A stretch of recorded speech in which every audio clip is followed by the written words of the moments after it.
इसमें साइजिंग के बारे में देखेंगे अपन।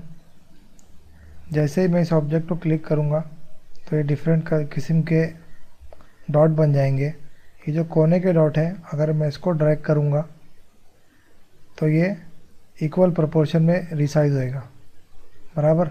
लेकिन इसके सामने वाला जो ये डॉट है ना, ये अपनी जगह पर ही रहेगा, इसमें कुछ नहीं होएगा। देखो, ये जो पोजीशन है अपनी जगह बरकरार रहेगी। सेम इसी तरीके से जब मैं यहाँ पे घसीटूँगा तो ये पोजीशन अपनी जगह बरकरार रहेगी और खाली वो यहीं से कम ज़्यादा होएगा। इसके अलावा यहाँ से भी मैं उसको रिसाइज कर सकता हूँ, यहाँ से भी कर सकता हूँ, बराबर, जैसा भी अपने को चाहिए।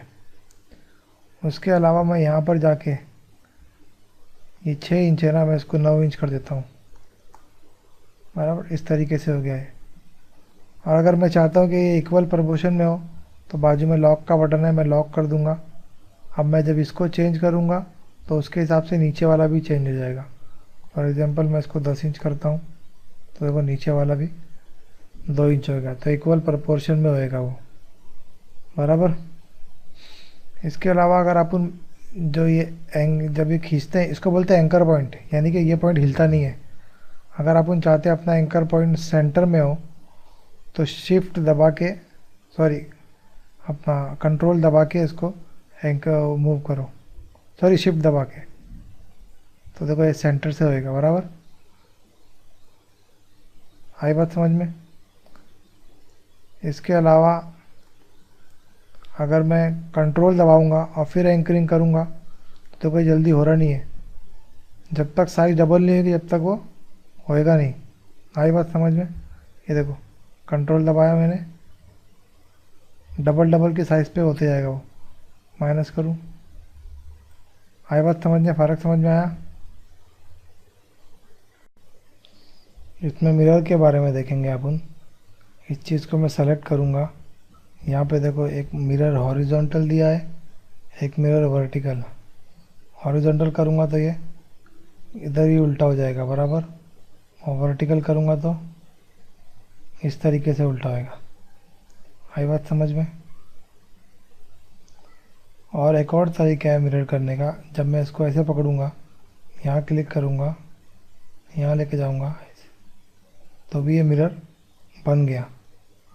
लेकिन इसके अलावा अगर मुझे इसी का सेम मिरर चाहिए यहाँ पे और ये भी चाहिए तो मैं इस पर क्लिक कर इसको सेलेक्ट करूँगा और मैं कीबोर्ड पर दबाऊँगा प्लस। अगर अपन लैपटॉप यूज़ कर रहे हैं, प्लस साइन नहीं है तो कंट्रोल सी दबा के कंट्रोल वी दबा दो, बराबर। अब कंट्रोल का बटन दबाओ और यहाँ पर आओ, क्लिक करके ड्रैग करो। आई बात समझ में। तो इस तरीके से ये इसका मिरर आ गया।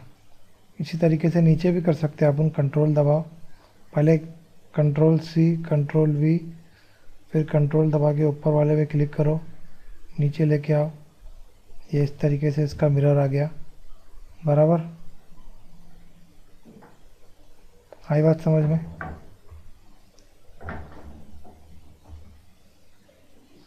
इसके अलावा जब मैं इसको डायरेक्ट करूँगा विदाउट कंट्रोल के तो इस तरीके से होएगा। ये अपर बॉडी इसकी क्या है, एक्सिस है।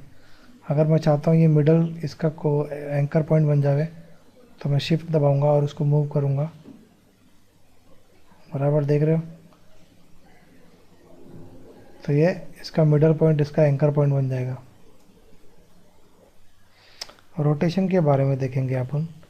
ये मेरा ऑब्जेक्ट है, इसको मैं एक बार सेलेक्ट करूँगा तो इस तरीके से होएगा, वापस सेलेक्ट करूँगा तो ये रोटेशन फॉर्म में आ गया, बराबर। ये इसका सेंटर पॉइंट यानी महवर है, इसके ऊपर घूमेगा वो। अब मैं यहाँ पे क्लिक करके जब इसको घुमाऊँगा तो वो अपने महवर पर जो हरा हरा दिख रहा है ना उस पर घूमेगा। Control Z.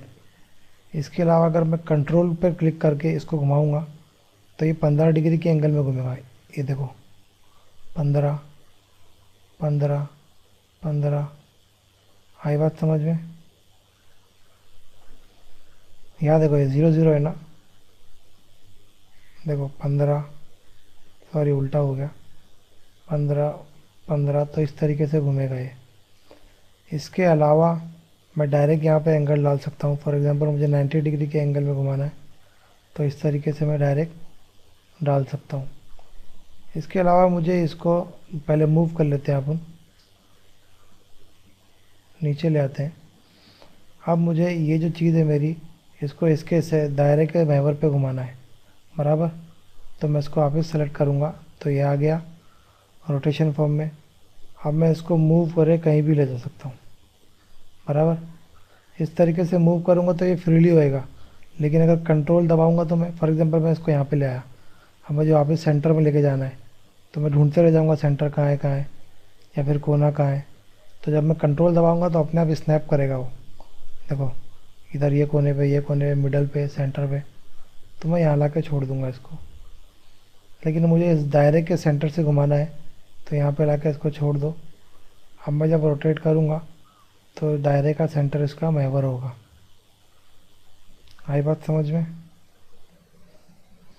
इस चैप्टर में स्क्यू के बारे में देखेंगे अपन।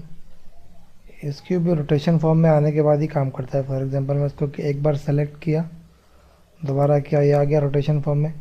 जो सेंटर पे जो दिख रहा है अपने को, जो भी मार्क है, ये अपने स्क्यूज़ है, बराबर है। देखो इस तरीके से यहाँ से करूँगा तो इस तरीके से होंगे। आई बात समझ में? कंट्रोल सी, कंट्रोल वी, फिर कंट्रोल पे क्लिक करो। आई बात समझ में? इस तरीके से का शेड अलग कर सकता हूँ। तो इस तरीके से अपन स्क्यू को यूज़ कर सकते हैं, बराबर।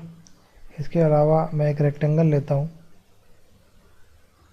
उसके अंदर एक येलो कलर भर देता हूँ।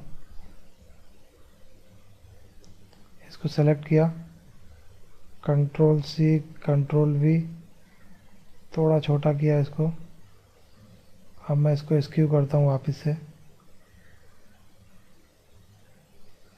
आई बात समझ में? ऊपर वाले को सेलेक्ट किया, वापस थोड़ा इसको भी स्क्यू कर दिया। अब देखो ये फोल्डर की तरह बन गया, ओपन फोल्डर की तरह।